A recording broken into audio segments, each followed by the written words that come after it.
to share some information about the Spanish translation for those folks on the call who may need that. Denise? Thank you, Ian. We do have language interpretation available. To access it, please click on the globe icon that will appear in a little bit. It will say interpretation at the bottom of your screen. You will be able to select your preferred language, English or Spanish. If you're on your phone or tablet, tap your screen to activate the buttons at the bottom of the screen. Select the circle with the 3 dots, then select interpretation and your language of preference. Tenemos interpretación disponible el día de hoy. Para acceder a la interpretación, seleccione el icono del globo que aparecerá al fondo de la pantalla. De la lista que saldrá, podrá seleccionar su idioma de preferencia, inglés o español. Si está en su teléfono o tableta, toque su pantalla para activar los botones al fondo de la misma. Seleccione los 3 puntos, luego seleccione interpretación y su idioma de preferencia. Thank you. Thank you so much to Denise and Sandra, our interpreters. Really appreciate you being with us. Teo and Dr. Fatima Van Hattem are running our tech, so thank you to both of you as well. Appreciate your leadership in that space. Teo, did you want to talk a little bit more about how to navigate some of the options on screen? Yes. So if you want to be able to use closed captioning today, at the bottom of your screen, you'll see a CC button or a live transcript button, and you can choose one of the following to either show subtitles, or you can also turn off subtitles, or you can view the full transcript to follow along with speakers today. Great. Thank you so much, Teo. Just for our participants to know, we'll be spotlighting speakers and highlighting them with the camera today. So other folks will be sort of automatically muted and your cameras won't be visible. We do invite you to share comments in the chat and then questions in the little Q&A section at the bottom, which has like 2 sort of speaking bubbles. We'll monitor those. We'll respond as we have space and organically, hopefully, within the conversation. I'm just going to do a little introduction of NewMexicoWomen.Org and sort of like a brief history of the context that got us to this conversation today. So New Mexico Women, my name is Carly Romero. My apologies. I'm a program manager with NewMexicoWomen.Org. And we are the only fund of its kind in the state that works to advance opportunities for women, girls, and gender expansive folks statewide so they can lead self-sufficient, healthy, and empowered lives. We do this through 3 key program areas, which are grant making, research, and training and education, with a strategy centered on gender justice and healing. So those are the things that we invest in, that we develop community around, and that we do research around. So in 2017, NewMexicoWomen.Org published a community research project based on dialogues from all across the state, where we really heard a deep need and a desire for opportunities to engage men, and particularly cis men, in gender justice efforts, because we simply can't solve patriarchy and violence without men. So this led us to form the New Mexico Healthy Masculinities Collaborative in 2018 with a few groups locally: Tewa Women United, the Transgender Resource Center of New Mexico, Together for Brothers, the New Mexico Health Equity Partnership, and the Transgender Resource Center of New Mexico. And shortly after Ian joined us, Ian Esquivel, my co-moderator here today, as a facilitator to help steward our shared body of work. And Ian, if you'd like to share a little bit about your experience, maybe about the toolkit and how we've evolved since then, that would be wonderful. Thank you, Carly. I feel really fortunate to be able to be part of this group. It has certainly helped me in the work I'm doing on myself around being a better partner, being a better father, showing up in this world more so as the man I want to be. And I think a lot of that has to do with being part of this community of practice, learning from a number of the participants, being part in a multi-gendered, multicultural space has felt really good to me. We are working on Toolkit version 2. And so growing from the group Carly mentioned and expanding to, I think we now have 17 organizations working with us, including organizations represented by a number of the panelists today.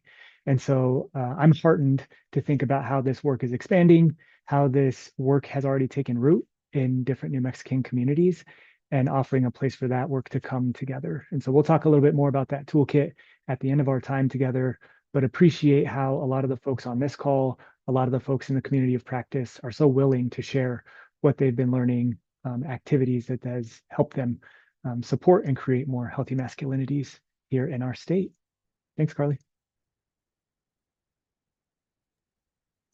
Sure. Thank you so much, Ian. Welcome, Isabel, to one of our panelists. I see you just arrived. It's so nice to see you. I just am going to offer now a little bit of context for why are we talking about accountability and relational repair in a series on healthy masculinities and parenting. So I'm going to set the table a little bit, and then we can hop into bios, introductions of our guest panelists, and just begin a dialogue. So in short, patriarchy, which is harmful to everybody, promotes a form of masculinities that include harmful behaviors and actions rooted in domination, violence, competition, and limited forms of acceptable emotionality. This then erodes the mental, physical, emotional, financial, and spiritual health, safety, and well-being of our communities. So while often considered a form of quote-unquote male behavior, it's really important to understand that people all along the gender spectrum are both capable of perpetuating toxic masculinities and can be on the receiving end of those or harmed by those behaviors, meaning most of us at some point have enacted this harm. And the question in our context of practicing accountability and repair is what comes next, right? What comes after the harm? So related to accountability, a lot of our traditional masculine norms are centered around ideas of self-reliance and only needing oneself, knowing the answers to things, and stoicism, which means that accountability, which often looks like admitting one's faults or weaknesses, is difficult in that traditional masculine context. The self-reliance and stoicism piece means that the relational repair part, which requires vulnerability, self-awareness, and acknowledging how much we need each other, is also hard in the context of traditional mainstream masculinity that's rooted in patriarchy. The skills of accountability and repair are ultimately about developing relational trust and connection, and the ability to self-reflect and learn through our mistakes, all of which are instrumental to healthy masculinities and the capacity to shape a society rooted in gender and racial equity. And are so important for just creating a well, whole, harmonious household as parents, right? So Ian, I'm going to pass it off to you to introduce our guest speakers, and we can get started. Thank you, Carly. Maybe a quick follow-up on what you shared. I also think accountability can be liberating. To be able to take accountability for your actions, to be held accountable because people love you and trust you and want you to live into your integrity can also feel really good. So just that kind of reframe around embodying that and embracing that can be part of our liberation practice. So I'm very excited and grateful to be joined by 3 panelists today. I will read their bios and then we will hear from each one of them. So Isabel Ribe is a counselor, counseling supervisor, and art therapist. Her clinical focus is on perinatal mental health, trauma, and immigration. She has over 13 years of experience with client care, including working in crisis response and in agency settings, attending to issues of domestic violence, sexual assault, family homelessness, and immigration. Isabel runs a private therapy practice offering counseling and art therapy in English and Spanish, as well as postpartum support groups in Santa Fe and Española. Isabel is also a mom, poet, and artist, and a founding member of the Alas de Agua BIPOC Art Collective in Santa Fe. She lives in Poake with her family. So welcome, Isabel. Johnny Wilson is executive director of Fathers New Mexico, an organization prioritizing the well-being of children by recognizing the value of dads and providing guidance in support of dads being the best parents they can be. Johnny's a father of 2 adult children, a partner to an amazing human, and an enthusiastic songwriter, singer, and rhythm guitarist for True Story House, a band with music on streaming sites to which y'all should give a listen. So thank you, Johnny, for being with us. And then Catalina Nunez is a licensed clinical social worker that is currently working with children, families, and adults who have experienced domestic violence, sexual assault, and/or child abuse. She is the clinical director at VSS, serving Central New Mexico. She oversees advocacy, housing, emergency shelter, and counseling departments. Catalina has experience working with clients involved in the justice system, as well as in the correctional department. She is experienced in dialectical behavior therapy, trauma-informed therapy, client-centered therapy, master level of family peace initiative. She's a general practitioner in EMDR and best practices to prevent sexual harm by youth. So thank you to each one of you being with us. You bring such a wealth of experience, both professionally and personally. Really excited for our conversation today. Yeah, wow, what a body of wisdom at the table in this group today. Thank you all so much. Welcome, Johnny, Isabel, and Catalina. I think to start us off, I want to welcome you to talk, if you care to, a little bit about your work and share just like what comes to your heart, what surfaces for you when you hear the term accountability and relational repair in parenting. And this can kind of go any way. We can take turns. We can all keep our mics off and engage in a more conversational experience. Whoever feels called to speak first, just go for it.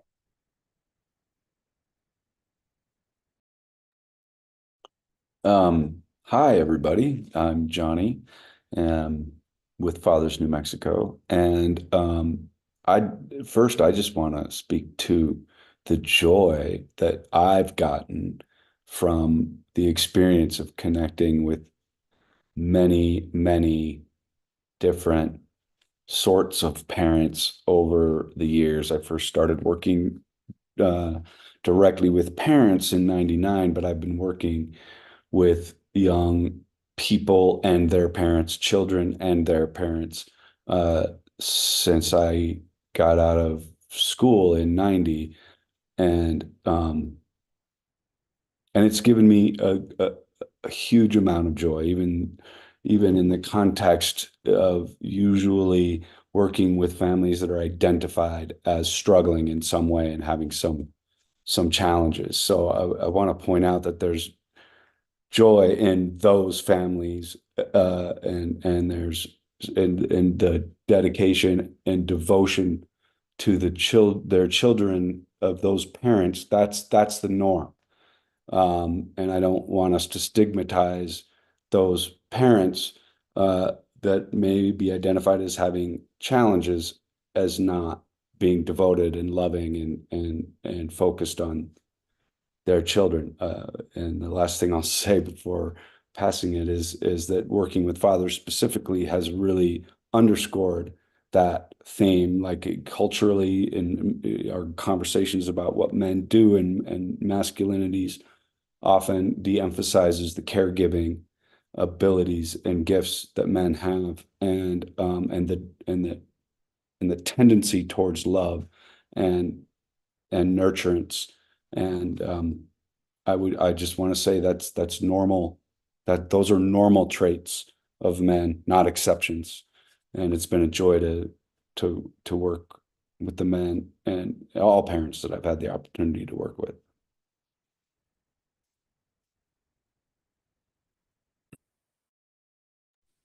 Thanks, Johnny. I really appreciate that perspective. So as mentioned in my bio, I run several postpartum support groups, and one of them is actually still going on in the next room. So you might hear some baby love happening over there, which I think is appropriate. So I was so excited to be asked to join this conversation. I've been aware of the work on healthy masculinities that's been going on, and just love the conversations that have been started in this sphere. So I was happy to be able to participate in some way. And especially with the particular topic that was brought up for today. one of my main focuses is on perinatal mental health. So across the reproductive spectrum, really helping folks to conceptualize of like, what does it mean to become a parent, and all of the things that arise during that time, throughout pregnancy, postpartum, and beyond. And from my perspective, has been really grounding for myself too, as a parent, to think about it from a decolonial lens. And to really expand the concepts of what are we talking about when we talk about attachment? What are we talking about when we talk about who even is a caregiver? And what does it mean to raise children who feel like secure, safe members of this like world community?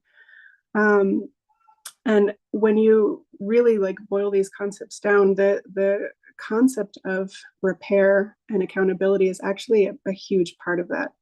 And when you look at nature, that structures are more stable, structures are stronger for having gone through damage and repair than if they'd never gone through damage in the first place. If you look at a tree that gets struck by lightning, it develops scar tissue, and that tree is then stronger than it was before. And the same is true of relationships, whether that's in any kind of interpersonal relationship or if that's the relationship we have with our children. Repair is part of it, because nobody's ever going to be perfect. No parent, no human is ever going to be a perfect parent. And we actually shouldn't even want to be, because it's not real. So when we're able to approach those relationships from a place of acknowledging that, and acknowledging that we're going to mess up sometimes and we're going to be our perfectly imperfect selves, and take responsibility for that, then that relationship with our child is then going to be that much stronger. So that's just like the first thing that comes to mind when thinking about this topic. And again, thank you so much for having me. I'm excited to be part of this conversation. Thank you. And thank you for inviting me to be a part of this also. Yes, definitely agree with both of you, and what you're coming to and saying with all of this. I think what comes to me is that I think we get it so ingrained in ourselves as parents that we have to do the same thing our parents did, and not realizing that we can shift and we can change our way of parenting, and being able to show our kids that there is a different way, and that, like Isabel said, we are not perfect. And to even think that is just ludicrous. But even showing our kids that, I think it really helps them to be stronger and to develop those skills that, hey, it's okay to make mistakes, and it's okay that, to say sorry when we do make those mistakes. I am a mother of 6 daughters, from adult to 7 years old. So I have the whole spectrum. And it's just seeing them grow, that they don't have to follow the same ways, is just amazing. And even working with clients here at BSS, I started running the Family Peace Initiative, which is also with the Healthy Masculinities, where we started with just a group of men, and seeing how they were able to grasp the ideas that, hey, I don't have to do the same thing. I don't have to be the same parent. I can be sensitive. I can hear my child. And just seeing them grow from that is just, it's just an amazing thing, and great work to do. And I think that's why I keep doing this type of work. So thank you for having me, and thank you. Yes. Thank you all for sharing a little bit more. I'm excited to get into it. So folks who are joining us know some of the structure. We're going to spend a little bit of time storytelling, and then we want to open it up for Q&A. So if you are participating and joining us, want you to feel like you have a voice in this space as well. This is maybe our 3rd or 4th session. Folks have shared in the chat in previous sessions. If there are things on your heart, on your mind that you want to add to the conversation, we welcome that. And we also welcome your questions. Also, during our time together, I invite folks to live into some of the values the Healthy Masculinity community of practice has lived into. So I ask you to be open-hearted and open-minded during our time together, and that you embody love, courage, connection, and presence. So sending those invitations out if any of that connects with you and the energy that you want to have in this space. So maybe as we move into some more storytelling, invite each of our panelists to share what are some tangible examples of practices or behaviors rooted in accountability and relational repair that you practice in your parenting or that you teach in your field. So again, we're playing in some of this personal space, professional space, however you want to take the question. Catalina, when you said you're a parent to 6 daughters, I'm like, I have so many questions. It's amazing. And so really invite you to take these questions in whatever direction feels right in your heart in the moment. So again, what are some tangible examples of practices or behaviors rooted in accountability and relational repair that you practice or that you teach? So for myself, I've really learned to have that open communication with my daughters, because you just never know what they're hiding and what they're scared to even talk about. So with that, I learned to do a no judgment zone. So I kind of talked to my daughters. I was like, hey, if there's ever anything that you are scared to tell me or your dad, come to us, and let's say, hey, I need a no judgment zone. And with that, we made kind of like some ground rules saying that, you know what, there's no judgment. We will discuss. There will be no yelling, no arguing, no nothing. Let's talk about it. There might be consequences. There might not be. It just depends.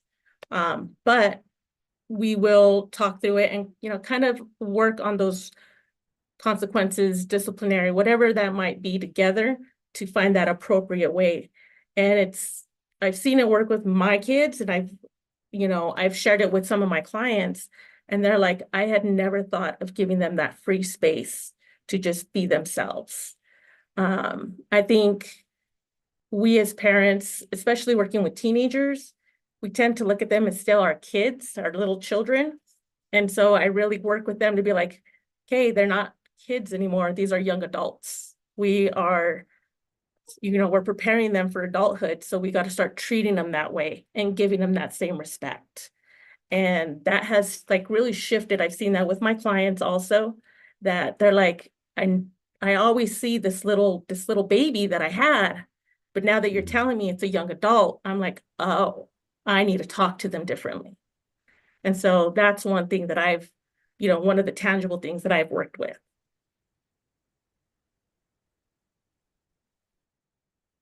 I love that no judgment zone. That's a beautiful, really clear articulation of you're safe here.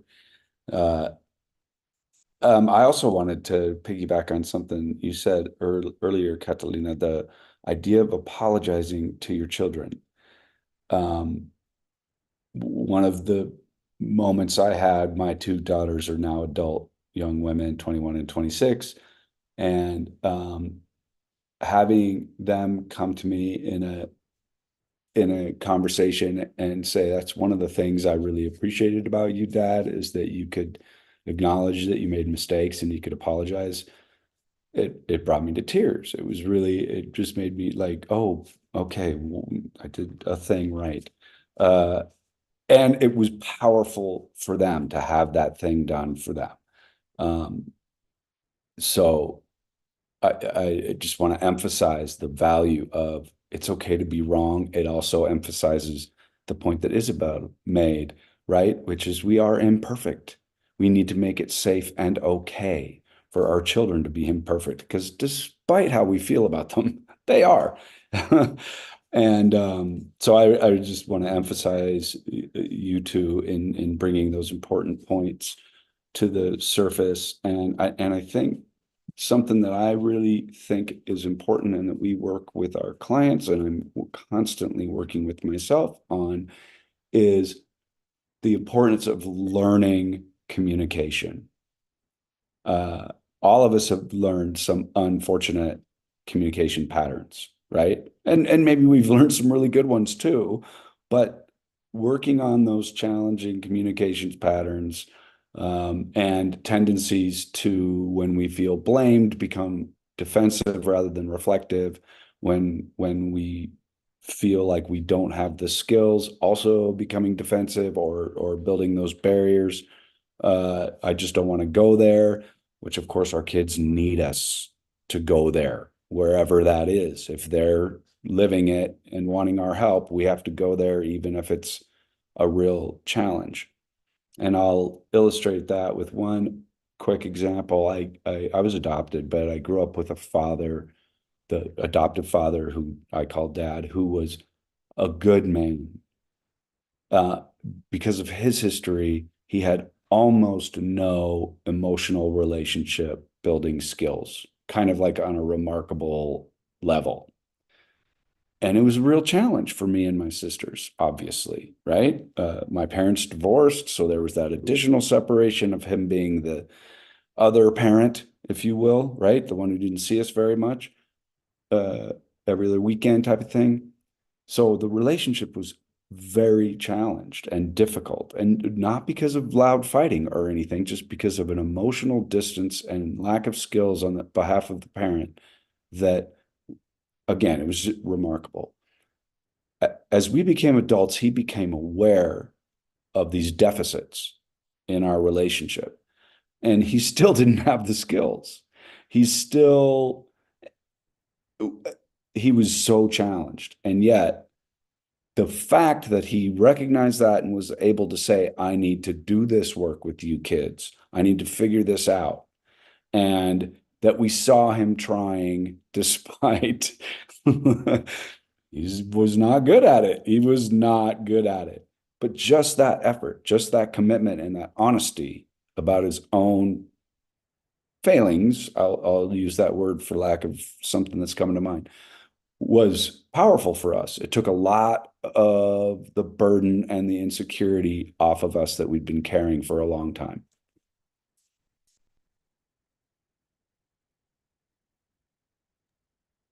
Thank you so much for sharing that example, Johnny. That's really powerful. I think it illustrates that point too of, like, you know, how do we teach our children these things that we're talking about? Our children learn more from us from how we are in this world, from how we show up in relationships, than from anything we could ever try to teach them through, like, giving them a lesson plan or whatever. You know, like our children, their nervous systems develop in co-regulation with our own nervous systems. So, like, my son is almost 3, you know, how do I need to teach him, or how am I trying to teach him to regulate his own nervous system? It's by myself and my own imperfectness becoming dysregulated and then coming back down. And then he can learn, oh, wait, I can do that too, because he's 3. So of course he's going to throw a temper tantrum when I try to put his shoes on or whatever. And I can't expect him to just not do that, because he's learning how to be in the world. And part of how he learns that is from watching me do it, or watching my partner do it. And then when that comes to that relational aspect with him too, it's like, it's also like, how does he watch me and my partner manage conflict? How does he watch us manage that out in the world? How does he watch us do that, you know, when we get upset out in the world? Like, do we have a meltdown? Do we figure it out? Do we engage in conversation? Then that's how he's going to then learn to navigate these things. You know, I think one of the really powerful things of parenting, and this is something I see in my therapy practice a lot, and certainly in my own self, is that we essentially have to reparent ourselves as we learn how to parent our kids. And, you know, essentially, like, our core needs are the same as when we're 40 as they are when we're 4. And we start to recognize this. I start to recognize this with my child, of, like, the things that he's expressing.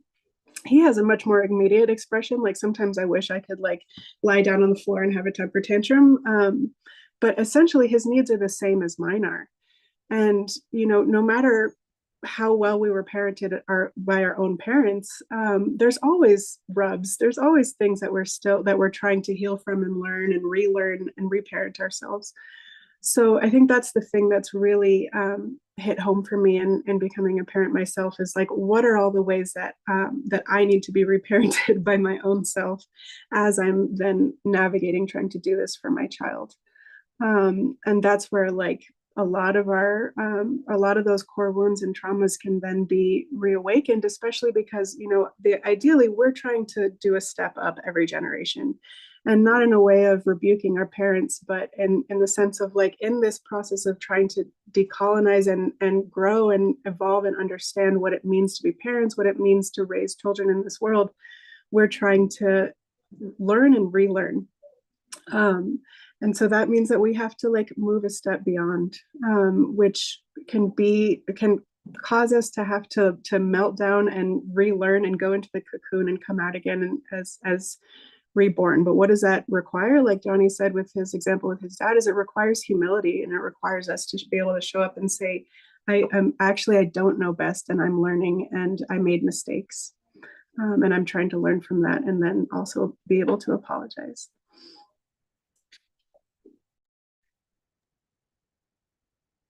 I had some things, Carly, but welcome you to go first. No, go for it, because you go for it, and then I'll share my thoughts and launch into another question. So you go for it. I wanted to appreciate each one of you for what you shared. I think, Catalina, about like no judgment and still having accountability, right? I heard you say there still might be some consequences, but in this moment, in this time, I'm here, I'm present, I'm listening, I'm learning. In one of our past sessions, we heard like parent the child in front of you. And I heard you really embodying that in that space. Johnny, I think about self-accountability. In one of our past sessions, we talked about how anger is such an accessible emotion for so many men. And what do you do about that, right? Do you show your children anger? Do you hide that from your children? And what I heard from you is, you can be angry and you can mess up, but you circle back and you say, I'm sorry. And you say, I didn't do that how I wanted to. And you heard directly from your children how important that was to them. And then Isabel, really appreciate, I didn't really think about accountability and regulation and how those two things kind of play off each other. And so I love that. We heard from Duta, who said, my child often mirrors what I'm feeling in the moment. And so this idea and your background and your understanding about the science of mirror neurons, right? And the science of if I'm regulating my body, I'm inviting my child to meet me there. Which is maybe full circle, Catalina, to you and your safe space, right? And so just love all these connections, not only to this conversation, but what we've heard from some of our sessions before too.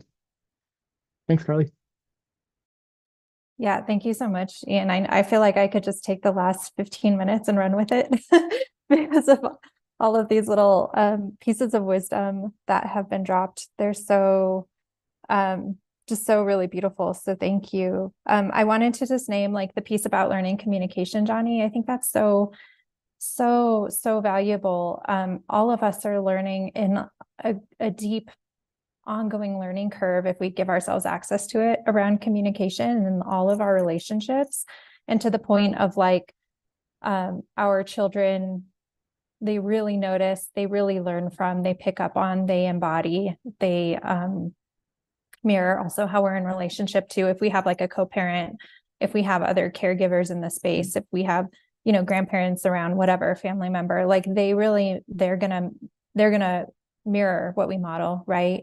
And then there's like this other piece around that's like the acknowledgement that like a lot of communication, most communication is nonverbal too, right? So it's like we can say the apology, but are we making eye contact? And then I wonder if you all have any little pieces around that, around how important the nonverbal is actually in the process of accountability and the process of repair. You might look sitting, these are really in service and sometimes a little bit narcissistic, right? Like, make it okay for me, please. And so I'm curious if you have any insights around that, particularly in the parenting dynamic when secure attachment is so essential that the child does want to make it okay for you. And that's a card that we can subconsciously play. Sorry, I'm totally going off track here, Ian. No, and then, you're not. But before you respond, Johnny, I just want to plant a question for Catalina in your mind for later, which is this no judgment zone. I'm like, how old were your children when you implemented that? What is the spectrum of like how we hold spaces like that for children of different stages? So those are just some thoughts. Sorry, it's a mouthful. And then Johnny, I'll pass it on to you.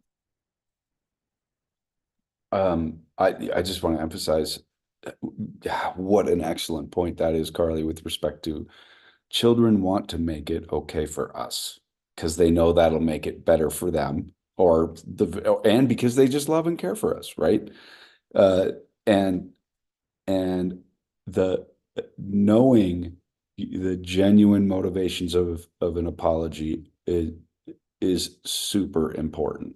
We have to make it genuine. I think part of the way that we do that is to first of all give it some space and some time. Like, we can say sorry in the moment, but if it's a quick sorry, not that that's meaningless, but we're probably, if it's a tense moment, we're probably apologizing for a pretty serious infraction, right? An insulting comment we made, or I mean, I don't know what it is, but come back to it. Come back to it again and reiterate. When I told you I was sorry in that moment, here's what I was sorry for. So an actual articulation, keeping in mind, of course, developmental level, how does the child understand your words, and why you feel like it was the wrong move, the wrong thing to do, the wrong thing to say. And also this emphasis of, you didn't cause me to do that. That was me. And I own it.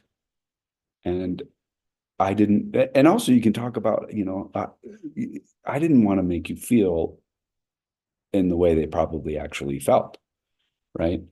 So there was some other stuff I was probably going to address, but I'll go. I'm curious about your question for Catalina too, so I'll just be quiet.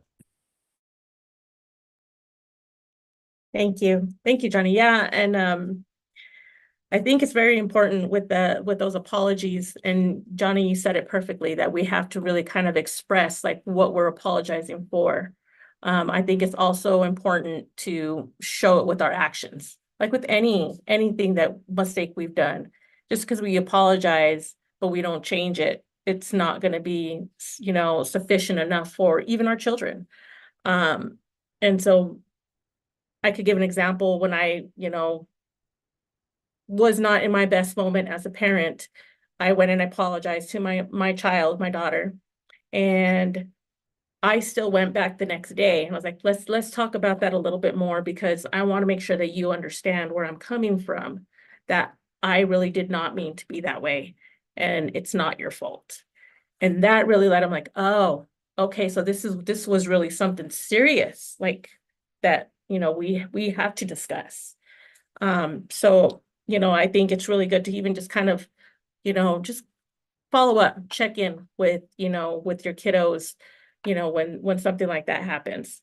As far as the no judgment zone, I've started it when my older daughters were in their teens.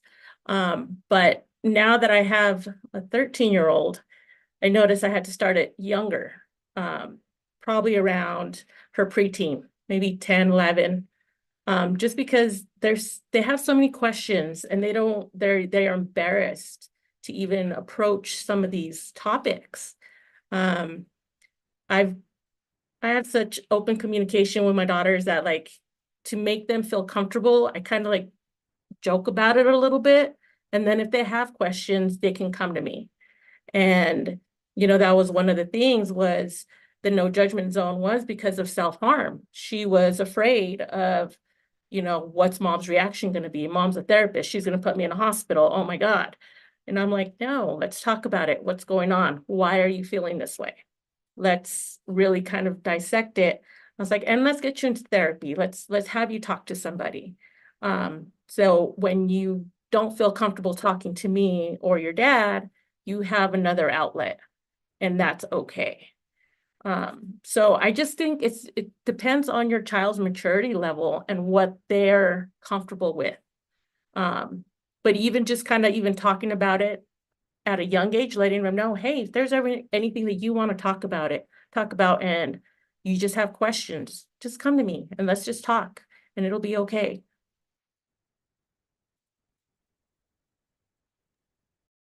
Thank you so much for that, Catalina.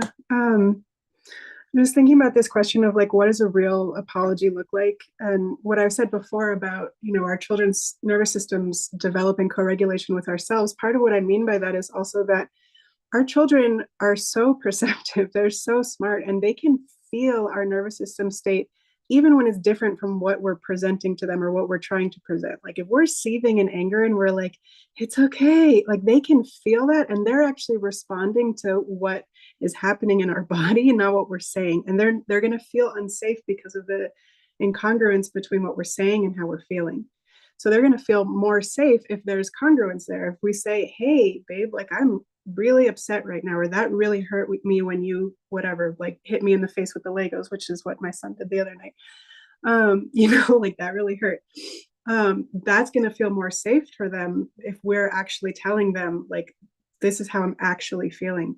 And the other piece of that is, and that's also modeling to them to be able to do that for themselves, to be able to name their emotions and to be able to know that it's actually acceptable and okay to have a full range of emotions. I don't have to be this little baby that's seen and not heard, which is, like maybe one of the old school parenting styles that maybe some of our parents, certainly my mom was raised with that kind of a thing of she just had to kind of like be a being in the room, but not a being with a full range of emotions that she might have been experiencing. My family's from Colombia, and I've had the good fortune of being able to bring my son there several times. And there was a thing that happened the first time I took him. He was, I think, 8 months old. And I had a moment sometime during the trip. My son was sick. I was sick. Like I had a moment where I kind of like lost it and started to cry. And this elder kind of rebuked me, and she was like, "La mujer es el bastón de la familia." The woman is the staff of the family. And if he feels you being upset, he's not gonna be able to be okay, because he's like, "Mommy's not okay. I'm not okay." And I was like, no, actually, I don't feel good with that because I'm actually not feeling okay right now. And what is that bastón going to show my son is that I have to act like everything's fine, even when it's really not. And what's that going to teach him is that he has to act like everything's fine, even when it's not. So, part of what it is having that congruence and being able to express what's actually going on. And the other part of that apology and that accountability is actually like, I'm going to change my behavior. I'm apologizing for this mistake that I made. And then later, I'm actually going to try to do it different. Because if you apologize and then you do the same thing, like that's actually showing our children that the apology doesn't actually mean anything. If I may, I just want to emphasize that, thank you, Isabel, you got into the repair part, right? With that and with your comment about your expression being congruent with how you're actually feeling and what that does for our children, I think is incredibly powerful. And as we're talking about masculinities, and you're talking about your son, right? Unfortunately, your son is going to have to learn how to be different than what the main society is teaching him if he's going to be a healthy man. That's the challenge with our sons, right? And our daughters also need to learn that the men in their lives need to be different than what the world is telling them to be healthy men. So I guess what I'm getting at is your work on that and your insistence on being the person you are in the moment and focusing on articulating that in a healthy way, not changing it to match some ideal, is so important for him and so important for shifting the dynamics in our culture around what we think of as masculine. So thank you for bringing that up. And I just wanted to say one other thing about repair as we're getting into this, and that is time. Repair doesn't happen because of an apology. Repair doesn't even necessarily happen because of taking responsibility for the behavior and changing how we react next time. Repair can take much longer than that. And as a parent, it's our responsibility to accept that. If there's been an injury in a relationship with a child, we have to accept it's going to take time, even if we did not cause the injury. And I will use a quick example. We see a lot of fathers that are separated from their children, if not totally. They don't have what I would call a reasonable amount of time with their children for a period of time, and that causes an injury. And sometimes it isn't about what they did. It's other cultural and societal dynamics that allow it to happen when they get back, when they have the opportunity to be with their child. Blame of society and of maybe of the other parent and these kinds of things is not going to fix that, the injury that has happened. We have to accept that it is going to take time, that we can rebuild a relationship, and we can do it with love and support of the child as the topmost primary way of addressing that injury. And in that time, it is incumbent upon us as the parent to accept being snubbed, to accept some of these challenging things that hurt our heart. Yeah.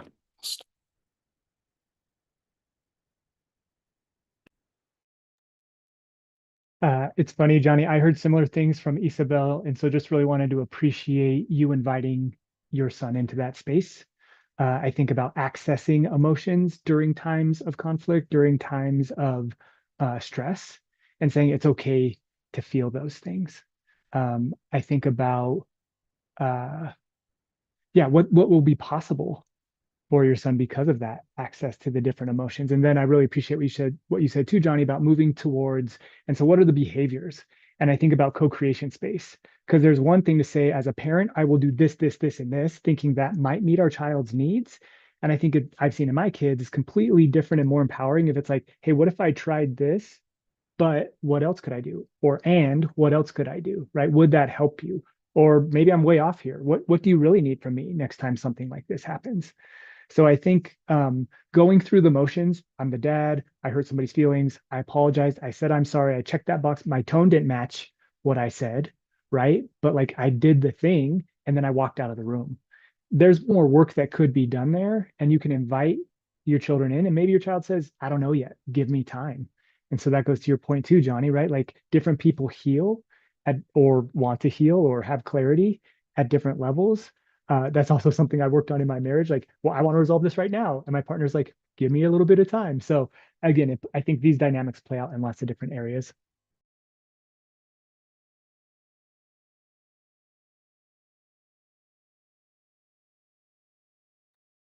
The one thing I want to say, thank you everybody, is like Isabel, when you were talking about that example and like the bastion, like the woman being the bastion or the man, right? Like it's kind of culturally transient, like who that can get applied to. But like the question that came to me was like, who does that serve? And this question of like how we parent is a question of like how we are in community and how we are socially, and so there's like such incredible opportunity actually in our parenting practice if we treat it as a practice, if we treat it as a learning journey, if we treat our homes as like micro communities, right? In this larger society that we live in, there's just such tremendous potential for like alchemy and transformation of these systems that have isolated us from our emotions, isolated us from our wholeness, taught us to operate linearly. I could get into like a whole thing here that I don't need to, but cis heterocapitalist patriarchy, like everybody here at the table, I think is privy to that. But I think for me, one of the most beautiful things about parenting is the possibility that lives in parenting.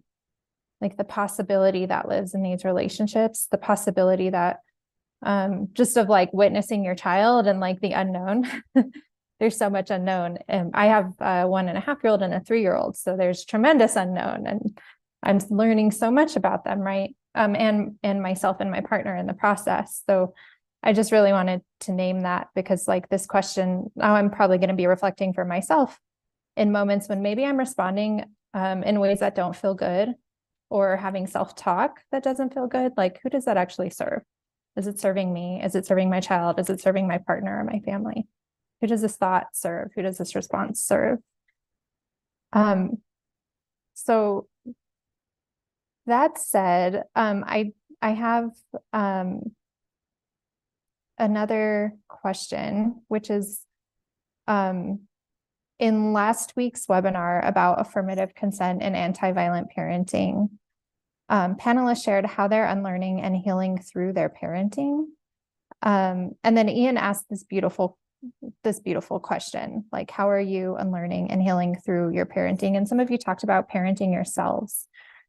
But I want to ask this question to you. What is your parenting journey empowering? What has it empowered around your own healing journey?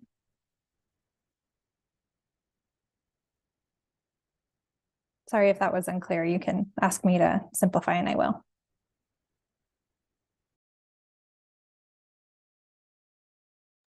Well, I think I get it. And that really, it's such a broad set of things I could mention that my parenting journey has helped me in engaging.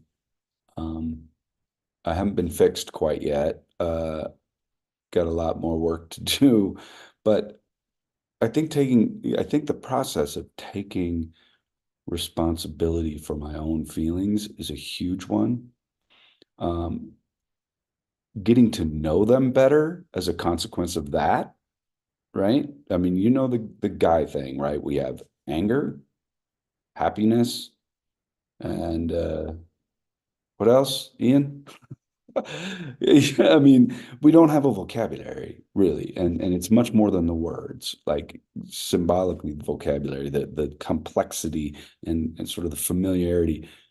Of course, I'm generalizing, right? But we have real challenges. I have real challenges with that. Even knowing what I'm feeling. So that's been a huge part. Again, I have 2 daughters. Not that I don't think it would matter all that much if they were boys or girls, born children.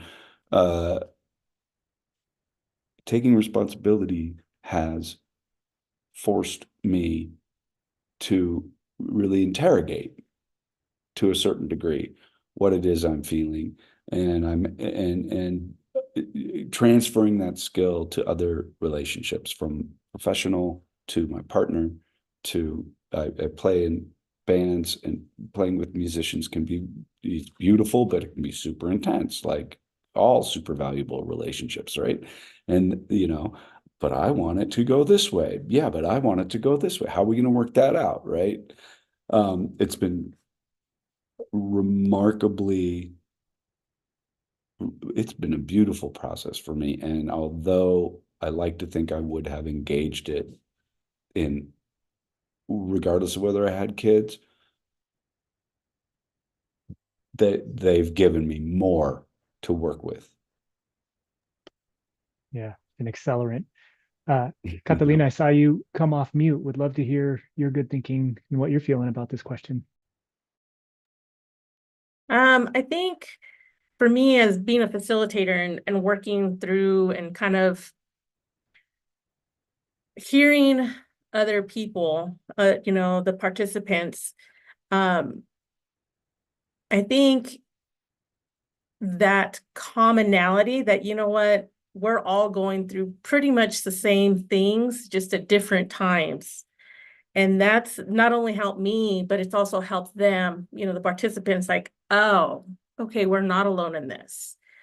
There are other people, other parents that are struggling with this also.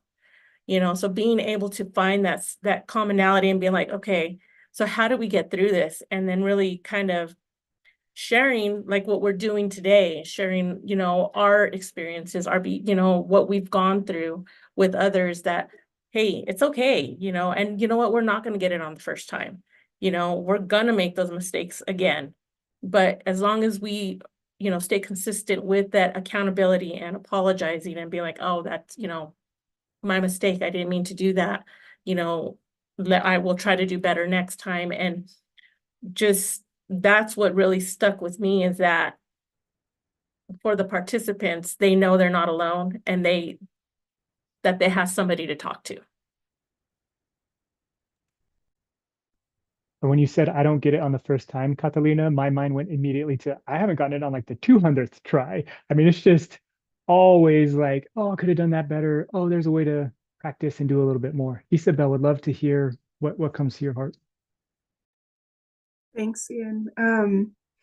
Yeah, I love that question, like around what is like empowered in me, what comes alive in me in my parenting. The thing that came to mind is actually kind of like, it feels kind of vulnerable to say out loud, but it's really about my own self-confidence, which I think is related to the topic of healthy attachment. You know, like how healthfully attached do I feel in the world? Like how safe do I feel in the world?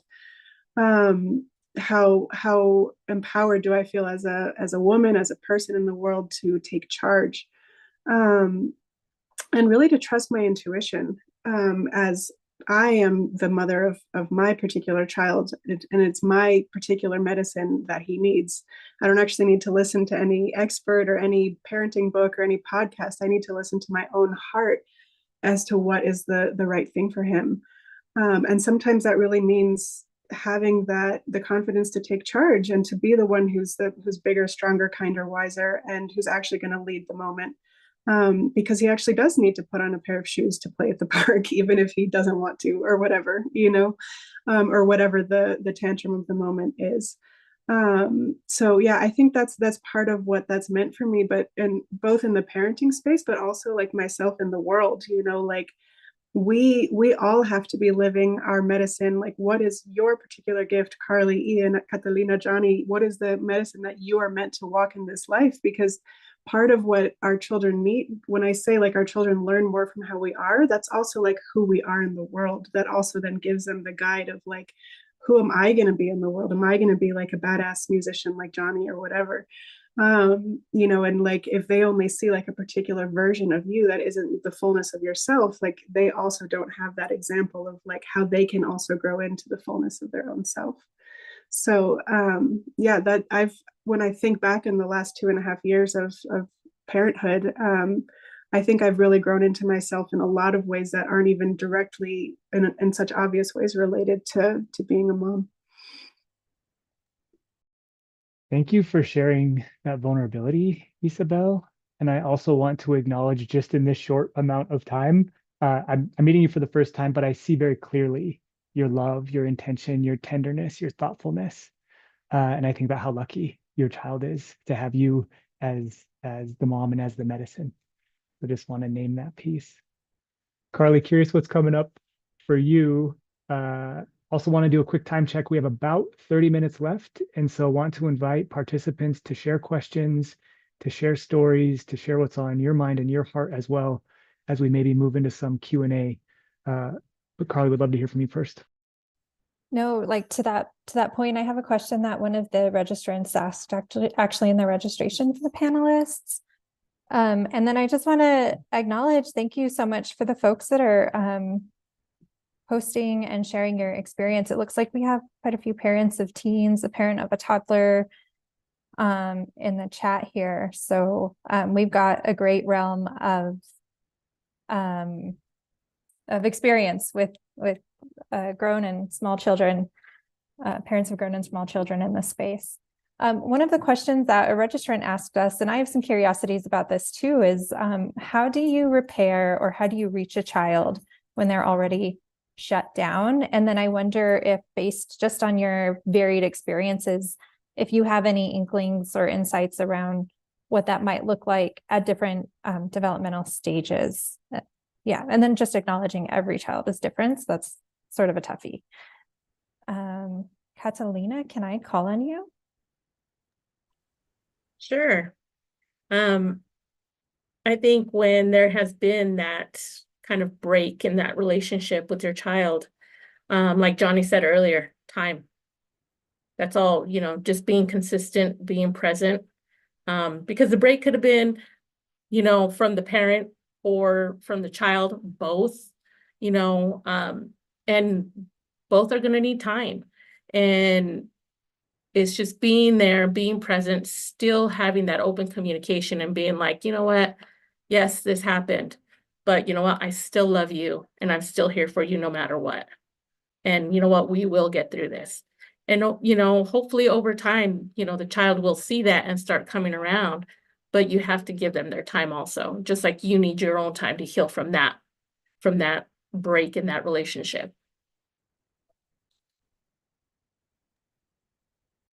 Yeah, that I think Catalina covered it. It isn't like that time is, and it can be the hardest thing for us, right? Because I, I I think we as parents typically feel very insecure and afraid when it feels like there's a break between us and our children. And so we want that. We want that to be fixed. And we've got ideas about how we do that. And we're thinking in our adult brain about, and you know, let's engage this child in this way of fixing it. And they don't have that adult brain with all those steps and tools readily available. And I think checking in is really important, but allowing for silence from the child, but as a parent to just, hey, I love you. Just want to let you know I love you. I know we're having a tough time right now, but I'm going to do what it takes to fix this. These kinds of things, just reassurances, being respectful of space, right? Let them define the space that they need to be okay, and because that's the space in which the fixing will happen. So that's real important. With older kids, I often, when talking with dads or moms, but we work mostly with dads, but who are like, I don't know what to do. They won't respond when I talk to them, or they go off when I talk to them. And, some of what I will often suggest is, you can use this interpersonal space when you're together to do the reassurances, to check in with stuff not related to the conflict, but do you need anything from me for your practice after school, or, that kind of thing. And you can write a letter or an email about saying, hey, I just want to remind you I am here when you're ready. I had some thoughts about that thing you said last time I asked. Here are my thoughts. If you want to respond, I mean, you have to gauge the situation. Maybe it's not a good time to give your thoughts, and try to respect that. So I don't know how well I'm doing at articulating this, but there are different things you can try. A child seeing you trying different things is going to very likely trust that you're genuine, much more likely to trust that you're sincere. If you're giving them some space to be pissed off, if that's what it is, or to be confused and afraid and not necessarily trusting you to help in that moment, that's going to help them to start seeing that you're sincere, that you're respectful of what their needs are, and that maybe one of these tools they're trying to hand me is worth trying. And then just be very careful when they are saying, okay, let's try this. There's still time. It's not necessarily going to be fixed. Show respect for when conflict comes up. Again, say, hey, maybe we need space to process this a little bit. And I have yet to see an example where it can't be done. Can I add a little bit on that? Just came to my mind is that as a parent, we should be the one trying to engage the child back. We should not put that responsibility on the child, because however old they are, they're still our child, and it's our responsibility as a parent, as an adult, to come to them and try to fix it, to try to, repair what was broken. And when we decide, okay, well, I'm going to wait until the child comes, they're never going to come. It's going to be like, mom doesn't want me to be around, dad doesn't want me to be around, cool, I'll stay in my room. So it's up to us as a parent to make that initiation, to engage. And one thing that comes up for me, Catalina, when we re-engage, and then Isabel, would love to hear from you.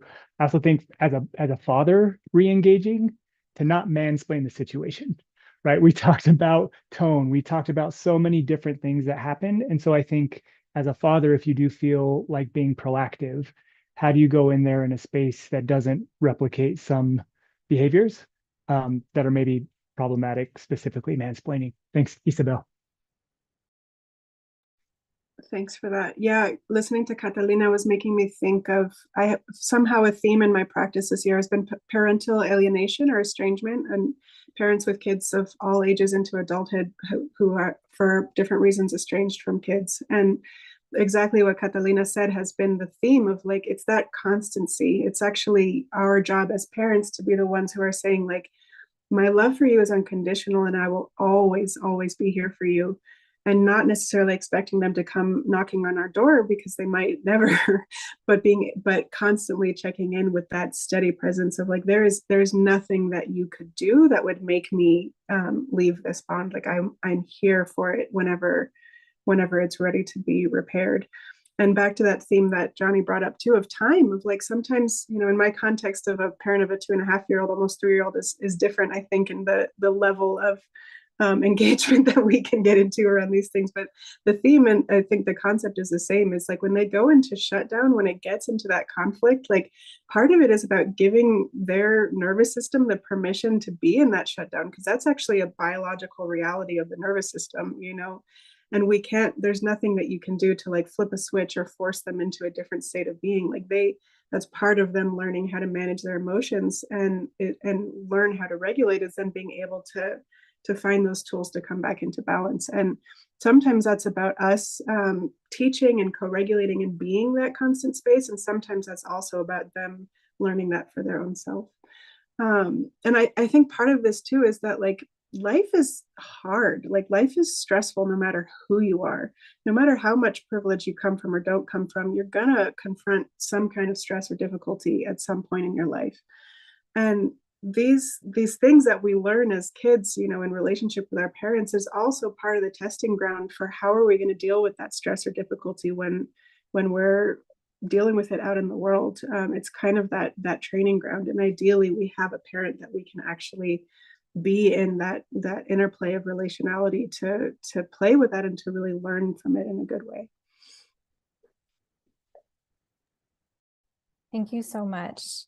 This is all so rich and valuable. And Catalina, I have a question coming up, just because I know the nature of your work, which is you work with, I think mostly men, but you can correct me if I'm wrong, who have perpetuated violence against their family. You work on the repair process. I'm curious if there's anything you would share with our audience about how to approach repair, if that's a part of if violence is a part of a family situation, like where are the opportunities for repair and like true like transformation. Yeah, I had another question and it just slipped, like to partner with that. So, the other question is, how can community support? Like, and then this question goes to both of you, like, how can communities, family members, friends, colleagues, just, you know, like the communities that we sort of travel in or move through, or, you know, there might be folks on this call who aren't parents, but are caregivers or are aunties and uncles, what have you. How can they show up for families that are moving through a process of repair that's maybe a little more deep?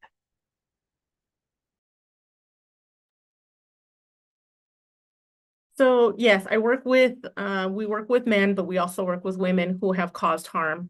And when even addressing repair, it's really trying to speak to them as like, well, when did this happen to you? Or has this ever happened to you? And how did that make you feel?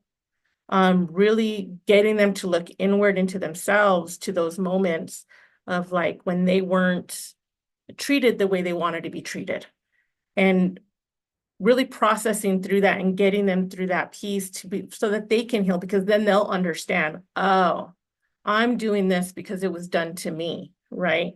This cycle that we tend to do, that we're not realizing, we're trying to be better, but we're not realizing we're still in some way, we're still doing the same things that we were taught. And so just really having them go deep down and being like, okay, when have you ever felt like that? And that's when they start, because we have to repair ourselves to be able to even fix anybody else, right? And we can't ever fix anybody, but even to start that repair, to start that healing process between parents and children. And like I said before, I think it really helps them when they hear that other parents are going through the same thing. And so your second question, I'm sorry, can you repeat that for me? Yeah, I mean, I guess I just wonder if there's like a way that community, the family members, that friends, like if like, you know, say I have cousins and they go through a process of damage due to like familial violence, how can we support, or like would you say anything to family, to friends of families that are really attempting to repair but in like a really challenged, struggling place, like for how they can show up in support of them? And then I also just know, like Isabel, you have connection with more communal ways of healing, so I guess I'm kind of asking to tap into some of that wisdom, because we're not wounded in isolation and we don't heal in isolation, right? Like we're wounded in community, we heal in community. So my question is more of a macro question, if it resonates. Definitely. So when I started here at VSS, it was, the group was already started. We had about 8 to 10 participants, and it was just the group. They would come in for about an hour and a half, one time a week. And that was it. As I was working with them, I was like, well, what else do you all need? What more assistance, like to help you get through this? And they're like, well, you know, I could really use some help finding a job, or I could really use some help getting into counseling for myself and my family. And it was just like, okay, really understanding that. And like you said, it's community. We cannot heal if we don't have community. What's that saying that they used to say? It takes a village to raise a child, you know? And that's the same thing, even with adults, when we're repairing ourselves and fixing ourselves and others, it takes that many people. It takes the whole community to help this one person, because you cannot do it alone. You might be able to do it alone, but it's not going to be as, in my opinion, as healing as it should be. So I think you have to have that connection with family, if not family, friends, or others that have gone through the same process. And that's what really helps propel things to go forward, is that connection.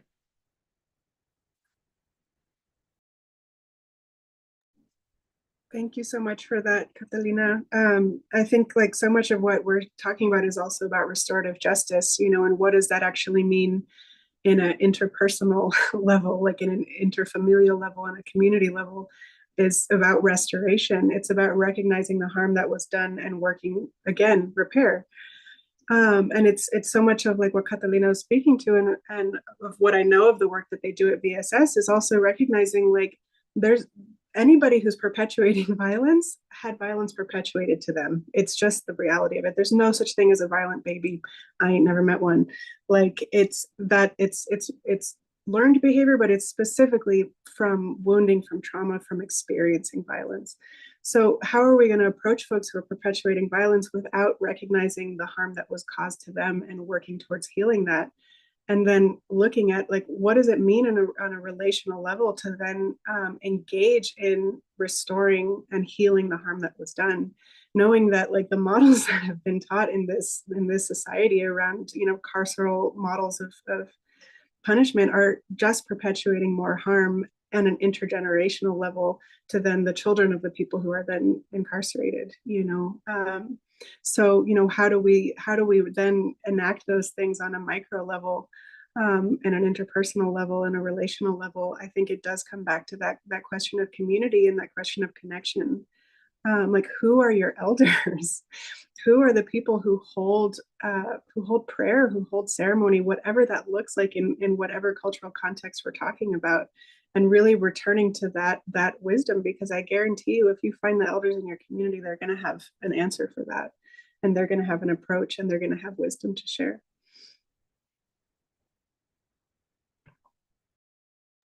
That was, you two said it all. Really, I'm gonna I don't have a lot to add, but the idea of creating community around perpetrators, a community of support around perpetrators, is extremely powerful and hard to do. In acknowledgement, blunt and honest, like, this is a thing you did, this thing hurt these people, we don't think this is who you are. We're not going to minimize the reality of the thing, the violence. However, and we want to create a space where we can acknowledge it, not to continually blame you. We believe that the encouragement is important, right? So acknowledgement, encouragement. We believe that this is not who you are. We believe you can be above the perpetration of the violence, and the examples, other people sitting in that space saying, yeah, I did that too, and I have gotten to this place that is way more healthy, and maybe I'm not even ready to be around my children yet. Maybe not, but I'm getting there, and you can too. That's incredibly important. Fathers New Mexico does not currently run specific perpetrator groups. We want to run community groups of the men participating in our program. Everyone's invited, and those groups also support, even though they're not focused on this issue. Just the community of values being expressed on a regular basis of how verbal violence, physical violence, not taking responsibility for bad behavior, none of that is okay for parents, right? And that there are ways for all of us men to figure it out, figure the right thing out. We can do it, and we have some challenges, and let's talk about those, and finding appropriate ways to talk about the challenges that start from the outside, right? So that those don't become the center of our being and our focus. They may be real, they may be one of the challenges, but the center of our focus and our being is, how am I going to nurture my child?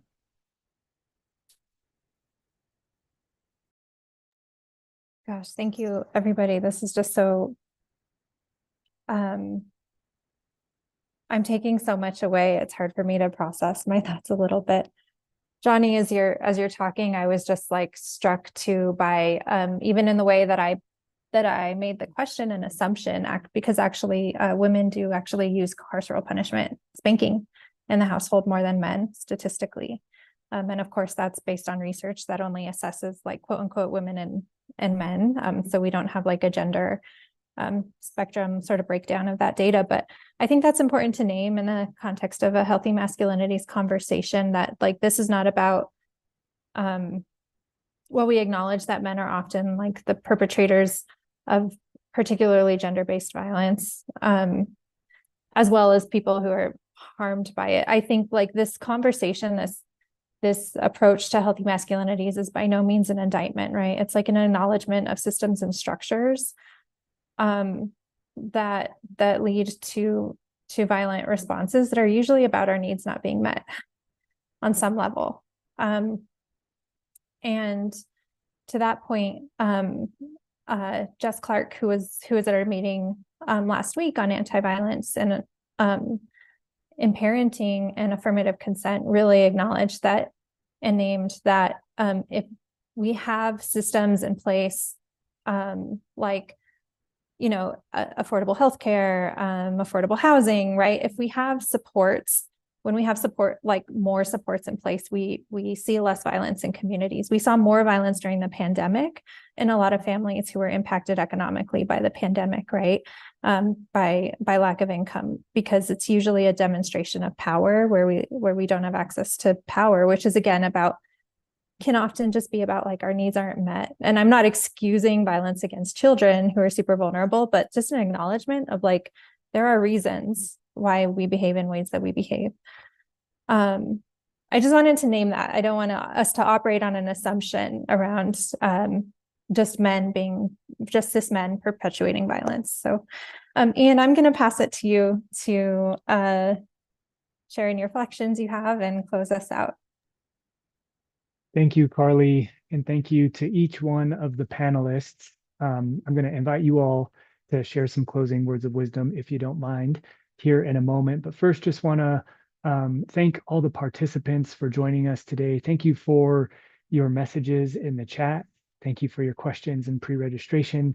A reminder that the Masculinitiesnm.org is a website that houses our toolkit, updated toolkit forthcoming, and an appreciation to each one of our panelists today. Like Carly, I feel like I will be reflecting on this conversation, processing this conversation, and appreciate the wisdom that you were sharing. Isabel, I think about your comment, find your elders and listen to what they know, listen to what they remember. And I feel like I had a little bit of glimpse into some of that wisdom. And so maybe carrying that thread through the end of our time together, would love to hear from each one of you to share any closing wisdom, any notes of encouragement, cheers, appreciation, whatever's present on your heart. Would love to hear from each one of you to close us out. Whoever would like to go first. Oh, okay, I'll try to be wise for a second. I think the emphasis I would like to focus on is we all do damage in our relationships. It happens. We made the point early. We are not perfect people. One of the most stressful and challenging relationships we can have is with our children. And in that, we make mistakes. And that's a sad truth, challenging truth, but a truth. And repair is absolutely possible. It absolutely is. Obviously, the sooner we catch ourselves in our bad behavior, the better. That's a thing to keep an eye on when things are hard and tense. Don't just look at your child. We do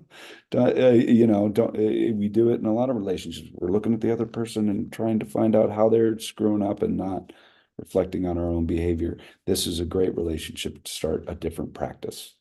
Doesn't mean that we're the one at fault. It's not piling self-blame on ourselves either, right? That there's so much we need to be careful of. But definitely when we're the parent, we're the one responsible. And we need to take the reins without necessarily taking control. We cannot control the other person.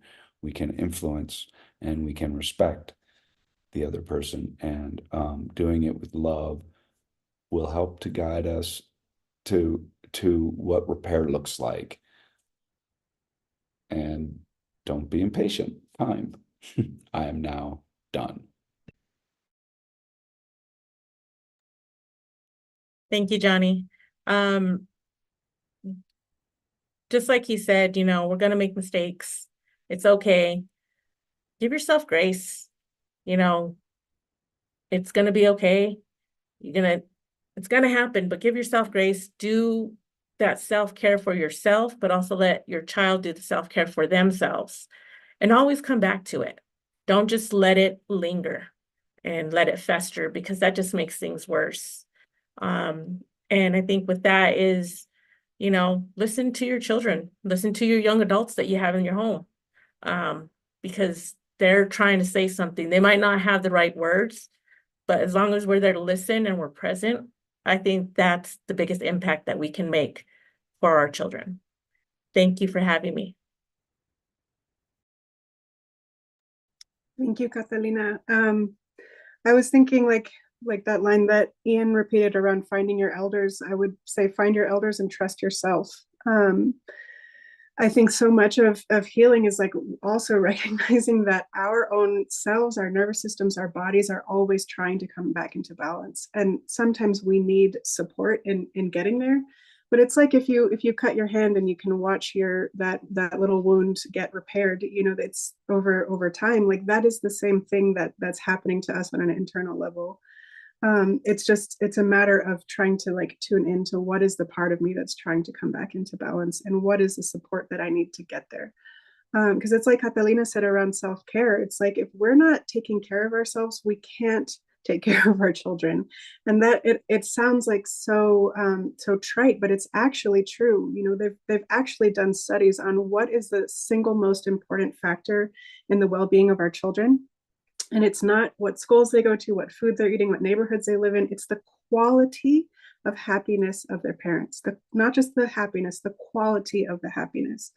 And that really is an invitation to engage deeply in this work, in this healing work in our own selves. And whatever that means, and whatever it means that of the things that we need to do to tend to ourselves, it's really not selfish. It's part of taking care of our children in a good way. So thank you so much. I've loved being part of this conversation. Thank you all. We appreciate your time so much. We appreciate you, those who are able to attend or who will maybe be viewing this on YouTube later. Our next session, I just want to do a quick plug, is on August 14th. So we're going to be offline next week, and then we'll be back on August 14th for a conversation on the birthing process for the non-birthing person. So whether that be a father, another co-parent, or a family member, a friend. And we'll be joined by Beata Sotzi Pena with Breath of My Heart and her husband, Luis. So that's kind of going to be a cool conversation. And Ian and I have also played roles in various ways in relationship to the birthing process. Thank you, Johnny, Isabel, Catalina, Ian, Teo, Fatima, Denise, Sandra, who have been our tech and our interpretation support. We will see you on August 14th, and everybody be well.